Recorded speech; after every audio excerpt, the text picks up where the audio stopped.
dari sisi pelaku kejahatannya mungkin bisa dilakukan penindakan.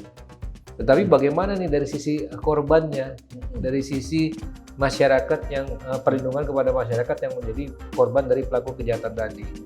Karena kan biasanya kalau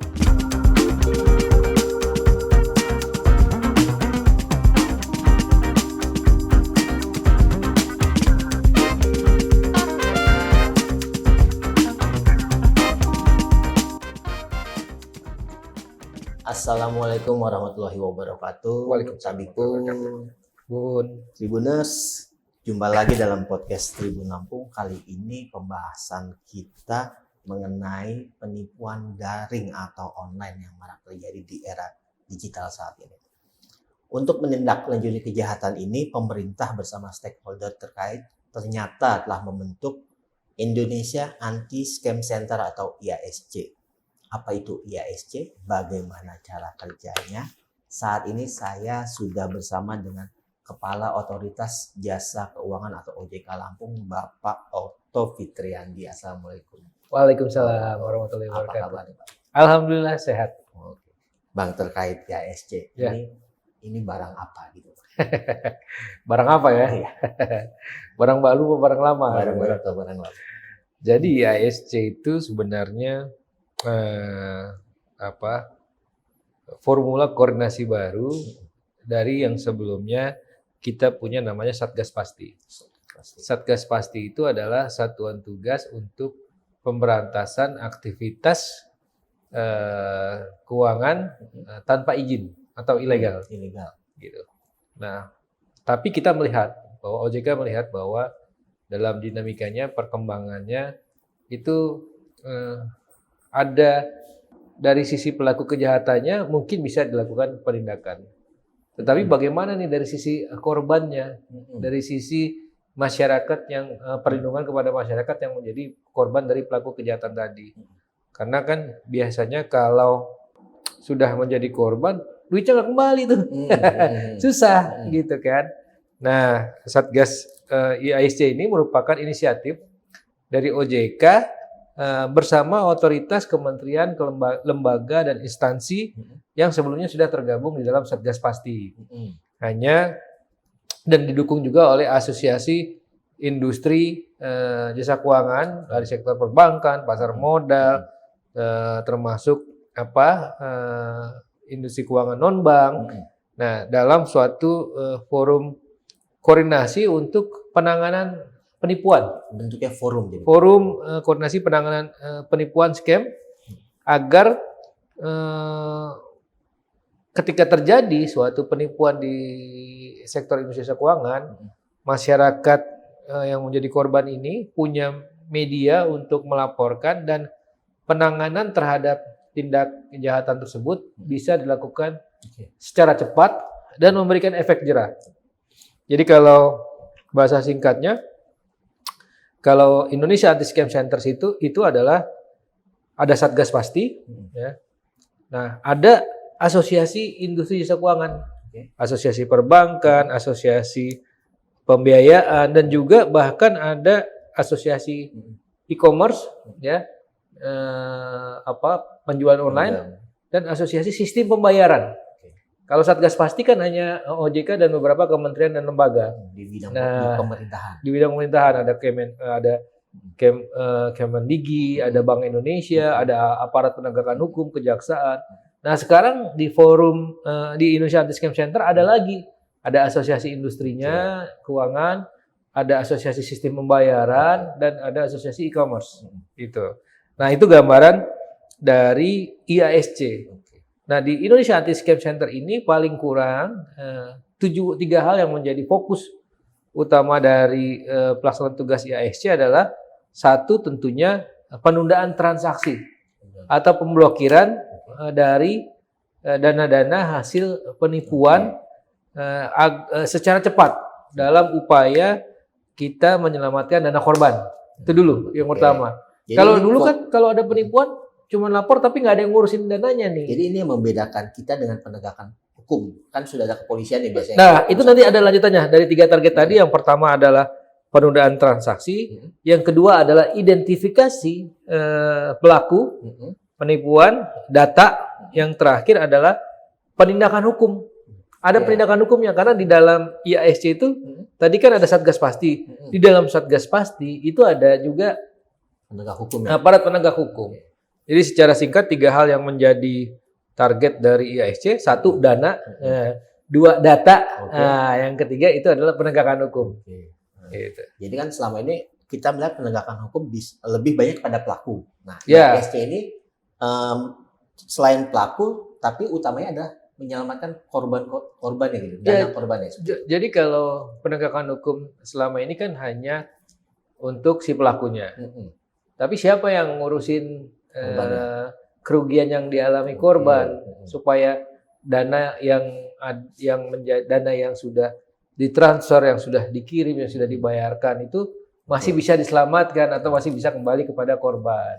Forum ini dibentuk sejak kapan, Bang? Dan kenapa kita melibatkan pihak ketiga perbankan dan e-commerce dan lain sebagainya yang tadi disebutkan oleh Bang? Kalau kenapa melibatkan tentunya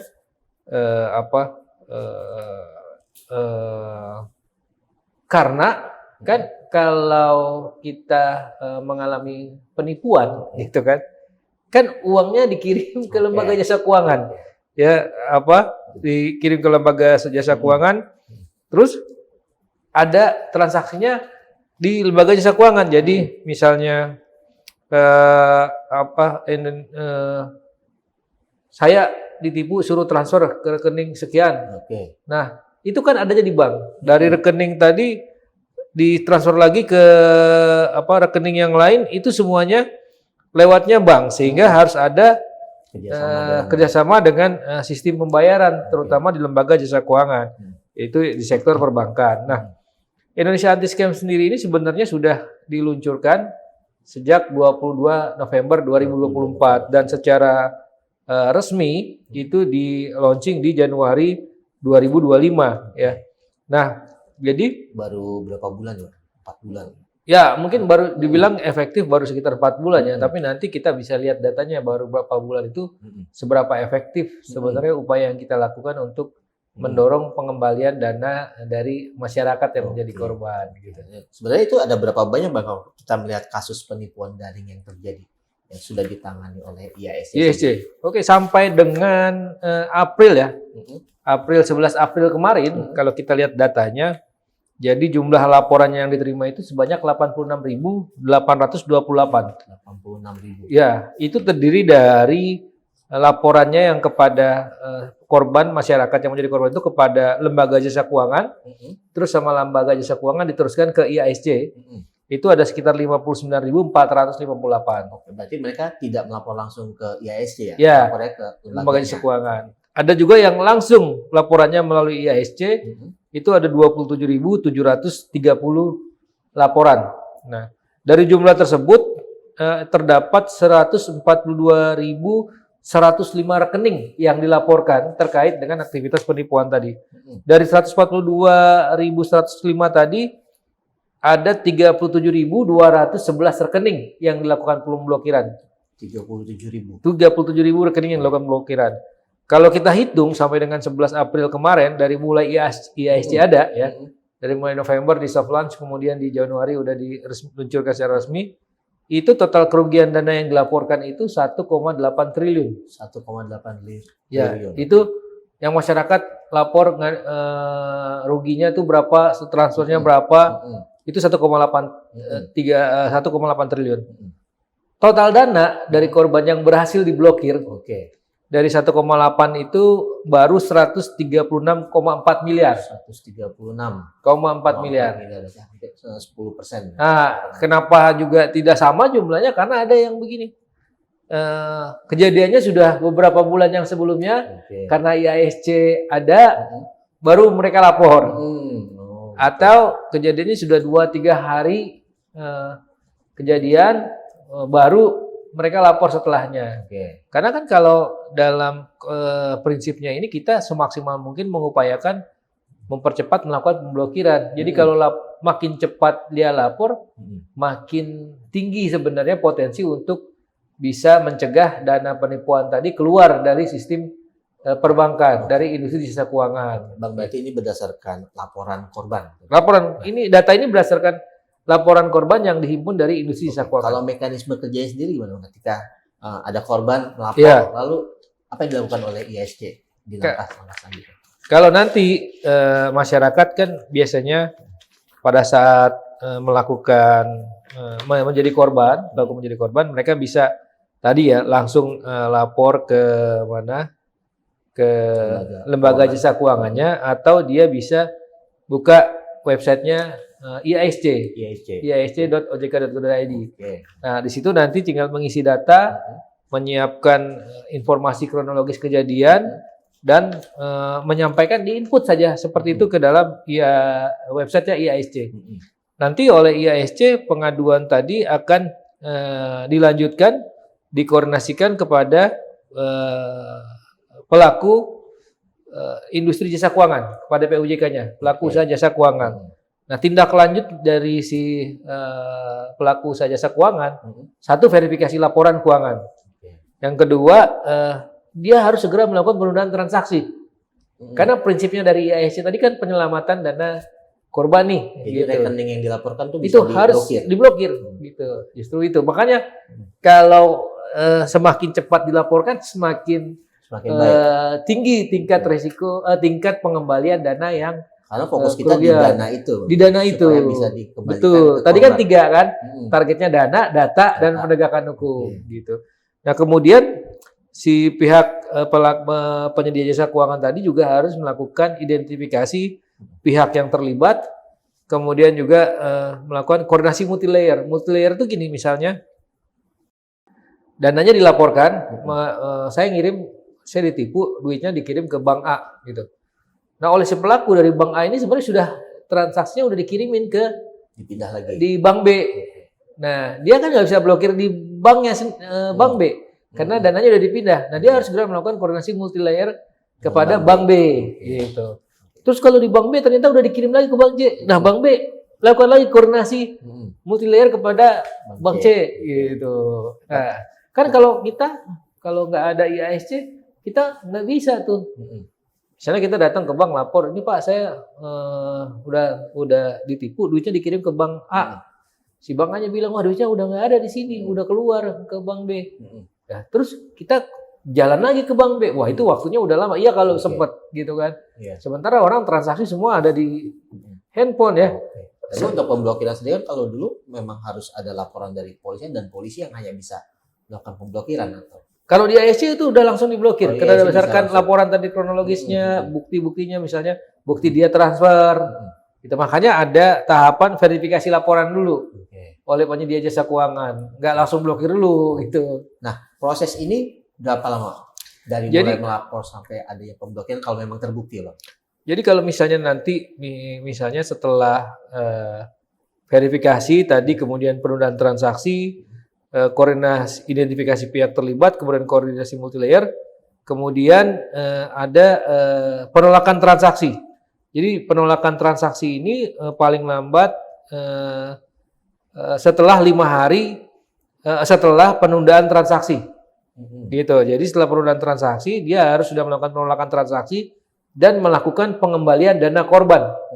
Kalau dananya masih tersedia di banknya. Nah, cuman yang bikin mungkin agak makan waktu itu kalau transaksi itu cuma nampung satu dana dari satu korban. Jadi misalnya gini ya, saya transfer ke dana rekening penipu tuh misalnya 10 juta. Ternyata tuh bukan cuma saya pada hari itu yang ketipu. Ya, ada 10 orang transfer yang sama 10 juta. Harusnya kalau 10 juta kali 10 itu kan 100 juta. Kalau duitnya masih ada di rekening itu, semua jumlah totalnya dalam jangka waktu yang tadi 5 hari setelahnya kemudian dilakukan validasi setelah penundaan transaksi, itu bisa langsung dikembalikan ke korban. Karena jumlahnya pas semua sesuai dengan bukti transaksi. Tapi kalau dari 100 juta tadi ada yang udah dipakai, udah 50% lah, 50 juta dipakai. Gitu, dipakai ke keluar segala macam. Nah, kan ini ada sisa. Sisa ini pengembaliannya gimana? Nah, itu perlu ada proses lagi kesepakatan dari korban. Sepakat nggak kalau masing-masing cuma dapat pengembaliannya 1 juta misalnya. Gitu. Kalau ada yang nggak sepakat pakai penetapan pengadilan. Nah, itu ada prosesnya. Gitu. Yang tadi kalau cuma satu rekening itu cuma nampung satu orang cuma menampung satu transferan dari satu masyarakat korban gampang. Nah, tadi kan dari 1 triliun yang dilakukan ada sekitar 10 miliar. Betul. Nah, dari 10 miliar ini sudah dikembalikan semua atau gimana? Dari satu kerugian yang dilaporkan 1,8 triliun. 1,8 triliun. Yang diblokir 136,4 miliar. Oke, 136 Nah, miliar. sukses rate-nya dari dari dana yang dilaporkan itu sebesar 7,67%. Jadi dari 1,8 T itu 7,67% itu yang bisa dilakukan pemblokiran. Nah, sukses rate dari pemblokiran dari rekening yang sudah diblokir tadi 136 tadi yang bisa kembali itu 26,19%. 26,19%. Ya, dan itu pun masih tergolong tinggi ya kalau dibandingkan menurut teman-teman kantor pusat dibandingkan karena yang teman-teman kantor pusat yang megang datanya untuk badan-badan yang seperti IASC yang ada di negara-negara lain. Tingkat success rate pengembalian dari dana yang sudah diblokir itu sebesar 26,9%. Itu tergolong tinggi. Tergolong tinggi. Itu karena pelaku kejahatan itu cepat sekali kalau sudah terima uang masuk itu memindahkan dananya atau mentransfernya atau menariknya itu cepat sekali. Berarti tidak diendapkan di satu rekening. Enggak diendapkan satu rekening gitu. Nah, itulah gunanya kenapa ada IASC karena tadi memfasilitasi nggak mungkin korban yang harus ngurus melapor ke bank sana ke bank bank yang lain atau beberapa bank dia mondar-mandir terus lapor ke polisi, lapor lagi ke pihak yang berwajib, itu nggak akan selesai. Itu dananya udah keburu habis, udah keburu kepake. Gitu. Badan forum ini mempercepat forum koordinasi ini atau IASC ini, Indonesia Anti Scam Center ini dengan 3 target tadi. 1, mengupayakan pemblokiran dana sehingga tingkat pengembalian dana kepada korban atau kepada masyarakat menjadi lebih tinggi. Yang kedua tadi identifikasi pelaku data.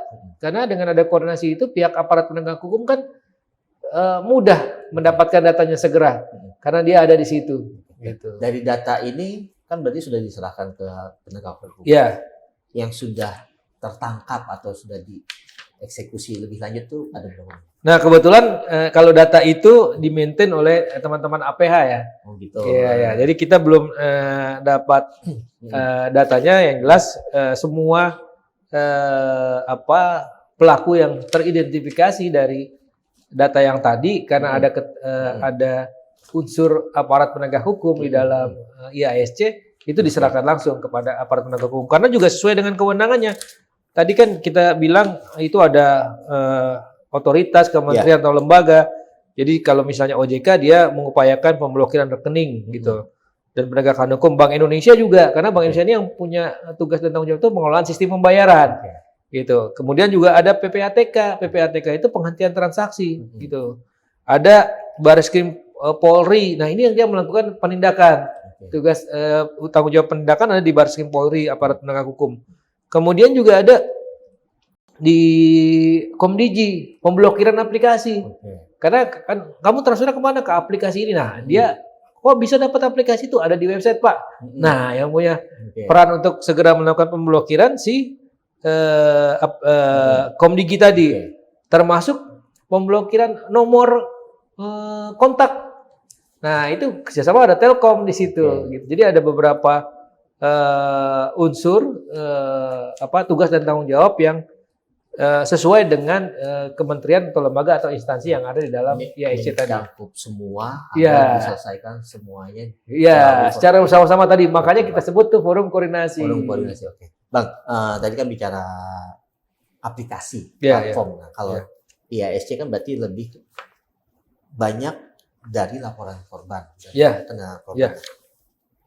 Saya baca minggu kemarin lah baru ada laporan Google. Mereka menyatakan bahwa sepanjang 2024 mereka menghapus 5,1 miliar iklan palsu di seluruh dunia ya, Iya. yang diduga mengarah ke penipuan daring. Iya. Ya kan?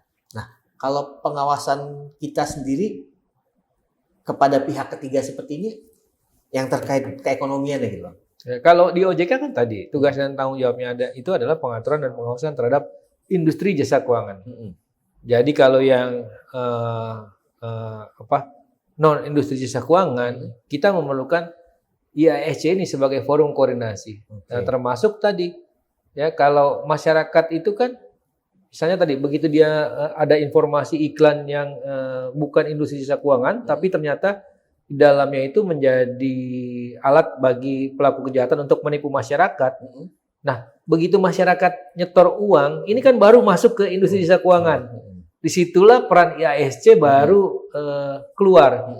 Karena ini tadi yang pertanyaannya, kamu dapat informasinya dari mana? Dari iklan Pak di Google gitu. Apa iklannya? Iklan ini.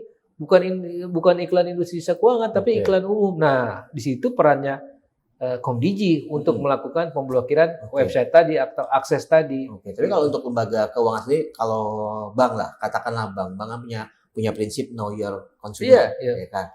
Nah, berarti kan ketika ada nasabah membuat rekening, ini harusnya dilihat dulu oleh bank nih tujuannya untuk apa. Pasti. Jadi kalau kita di industri perbankan kan memang ada yang namanya prinsip know your customer ya. Jadi kalau di prinsip know your customer itu kan memang tujuannya melakukan pengenalan atau verifikasi dari data nasabah.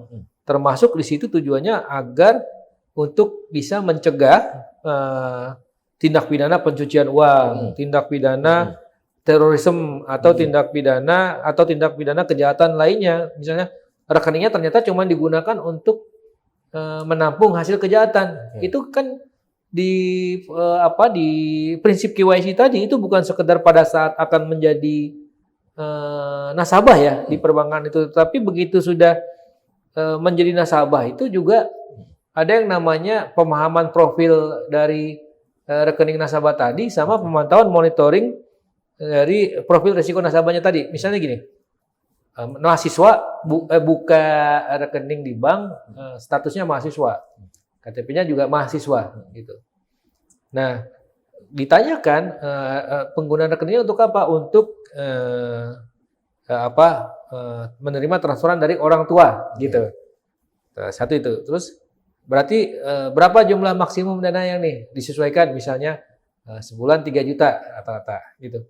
Nah, kalau dia profilnya mahasiswa, terima dana dari orang tuanya setiap bulan 3 juta, ya itu profilnya akan setiap bulannya harusnya seperti itu, tidak akan lebih dari 3 juta. Kalaupun ada lebih, mungkin ada biaya si anak telepon ke orang tuanya, misalnya nih saya harus bayar kos nih untuk 1 tahun, dan itu pun bisa dilacak begitu masuk 10 juta untuk bayar kos, masuknya ke pemilik kos gitu.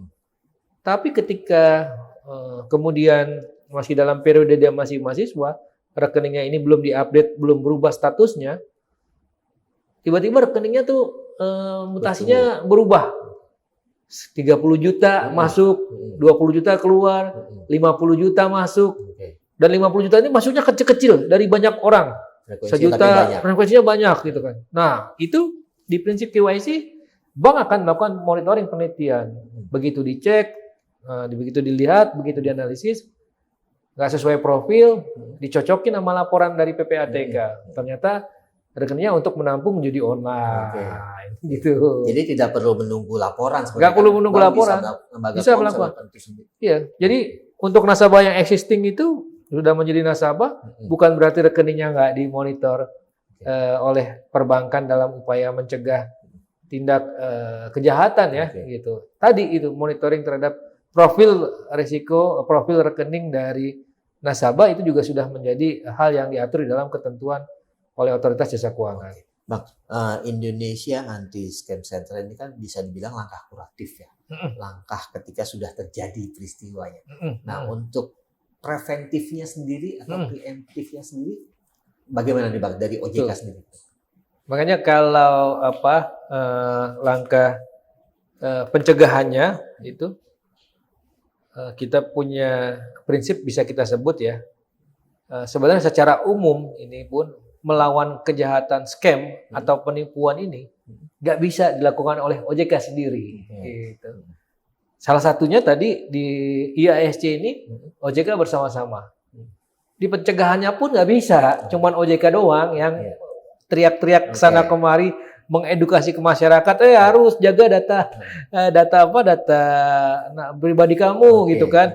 Kalau cuma OJK doang yang ngomong, orang nggak akan bisa, tetapi lama. Di semua stakeholder kita dalam berbagai kesempatan kita bekerja sama dengan pemerintah daerah melalui dinas kominfonya, melalui dinas informasinya, pemerintah daerah baik di tingkat provinsi maupun kabupaten, melalui industri jasa keuangan, bahwa mereka juga wajib mensosialisasikan kepada nasabahnya. Di pemerintah daerah melalui berbagai program literasi keuangan, baik itu melalui tim percepatan akses keuangan daerah, itu kita masuk ke seluruh elemen masyarakat.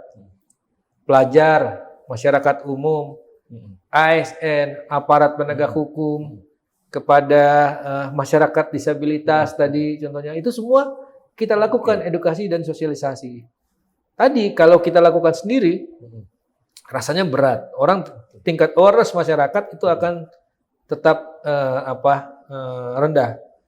Bahkan kemarin pun di bulan Ramadan kita bekerja sama itu dengan Dewan Dakwah. Dengan Dewan Dakwah Indonesia agar selama bulan Ramadan itu mungkin pada saat memberikan kultum saat tarawih atau pada saat khotbah hari Jumat diselipkan materi mengenai waspada judi online gitu kan, waspada penipuan. Itu kita sampai sinergi dan kolaborasi seperti itu. Ada tips gampang nggak supaya kita tidak tertipu secara online gitu? Kalau tips dan gampang tips yang paling mudah yang pertama itu kalau untuk mencegah kita menjadi korban penipuan scam adalah satu, jaga dan lindungi data pribadi kita. Ya. Karena kalau kita sudah punya di mindset ini harus jaga dan lindungi data pribadi, nggak sembarangan kita ngasih data pribadi kita. Ini contoh kadang-kadang tuh begini, ya kita ada pendaftaran lomba, ya diminta KTP, fotokopi KTP. Fotokopi KTP itu kan data pribadi. Nah, tapi kita karena ngikut daftar lomba, karena di masyarakat kita menganggap itu biasa, ya udah dikasih aja. Padahal namanya data pribadi itu treatmentnya berbeda. Sebab kan sama kayak ini handphone milik pribadi. Kalau adalah statusnya pribadi, pasti kemana-mana kita jagain. Harusnya orang tuh lebih menjaga KTP sama seperti menjaga handphone. Gitu. Ini kan enggak, kadang-kadang handphone aja kita nggak mau kan, handphonenya dilihat sama orang lain.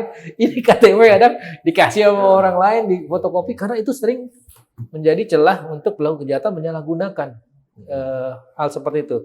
Kadang-kadang begini, pernah ada modusnya adalah masyarakat di satu lagi jalan-jalan di mall, diminta datanya, ibu mau ikut ini nggak program berhadiah di kita. Caranya cukup ini kok, nanti foto KTP, ngisi data, nanti bersedia ikut. Nah, karena udah iming-iming program undian berhadiah, langsung aja dia kasih data KTP-nya. Berikutnya beberapa minggu kemudian tahu-tahu terima tagihan. Ternyata datanya saya salah gunakan untuk pengajuan pinjaman. Tapi kan mayoritas di Indonesia gitu. Prosesnya seperti itu gitu Bang. Kalau mau misalnya ada ujian atau apa diminta fotokopi KTP-nya apa, perlu sistem yang berbeda untuk hal-hal tersebut. Itu juga menjadi kesadaran semua pihak ya. Satu gitu, misalnya kita ngasih data, perlunya apa? Nomor KTP atau apa?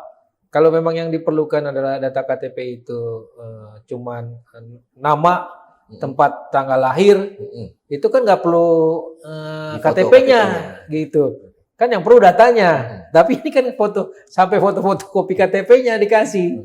Gitu. Kalau kita bersikap kritis pun juga sekarang di beberapa pihak yang sudah menyadari hal itu, mereka nggak meminta fotokopi KTP, tapi data yang dimasukkan. Nah, itu pun data kita harus hati-hati.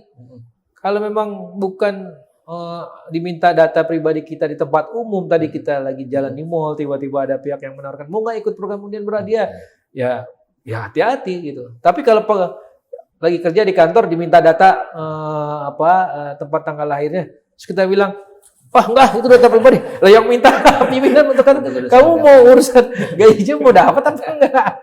Kayak gitu. Oke. Bang, ada nggak misalnya imbauan untuk masyarakat itu kan saat ini serba digital gitu, Bang. Ya. Pada masyarakat supaya lebih berhati-hati atau lebih waspada terhadap penipuan dari itu. Mungkin bisa disampaikan Pak. Ya, kalau kita kan sekarang sudah dunia kita ini sudah hidup sudah hampir lah 75% lebih tuh dunia kita itu udah digital. Medianya paling gampang tuh smartphone ya. Ini smartphone ini menjadi media penghubung kita dengan layanan digital. Semua layanan digital termasuk industri jasa keuangan ya. Mau transfer ada di sini, mau bayar apapun ada di sini, mau beli barang apapun ada di sini, gitu. Nah, yang sering jadi habitnya kita tuh tadi tingkat awareness-nya kita, tingkat waspadaan kita. Bikin paspor tahun tanggal lahir, nggak dirubah-rubah tuh.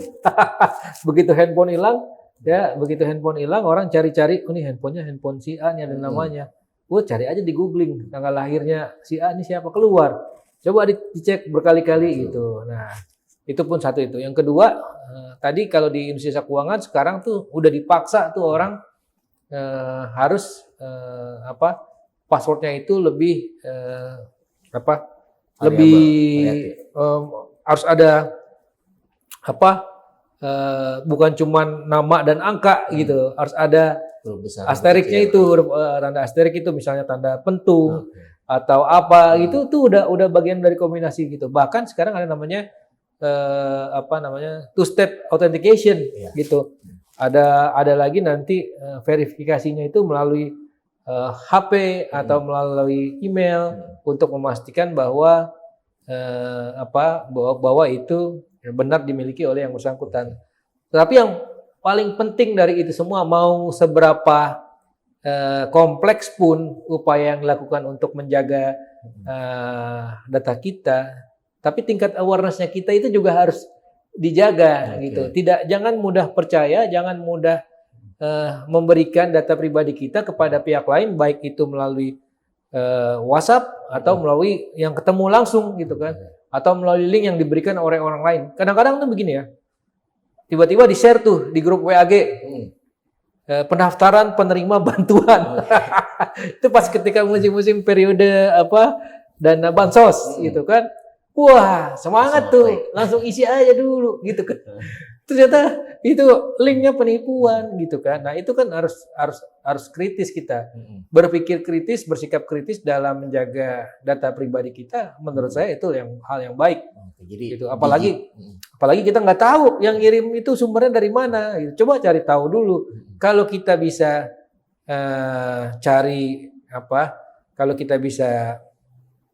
informasi di internet, di googling, kenapa kita nggak juga bisa bersikap kritis dengan mencari tahu juga di internet atau di link apakah ini penipuan atau tidak.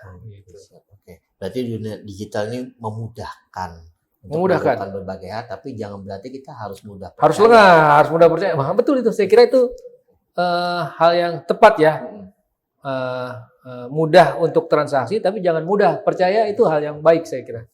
Bang Okto, terima kasih banyak atas waktunya kita berbagi informasi terkait Indonesia Anti Scam Center yang mudah-mudahan bisa terus membantu masyarakat ke depannya. Terima kasih. Saya kira yang kita lakukan hari ini tadi saya bilang untuk upaya memberantas penipuan, scam atau mencegah masyarakat itu menjadi korban penipuan tidak bisa dilakukan sendiri. Itu harus perjuangan bersama. Terima kasih terhadap Tribun Lampung. Saya kira ini yang kita lakukan hari ini itu menjadi cerminan perjuangan bersama untuk menyebarluaskan edukasi kepada masyarakat. Sama-sama. Terima kasih Bang Okto atas waktunya. Baik Tribuners, demikian bincang-bincang kita bersama Kepala OJK Lampung, Bang Okto Fitriandi. Sampai jumpa lagi pada podcast Tribun Lampung berikutnya. Assalamualaikum warahmatullahi wabarakatuh. Waalaikumsalam warahmatullahi wabarakatuh.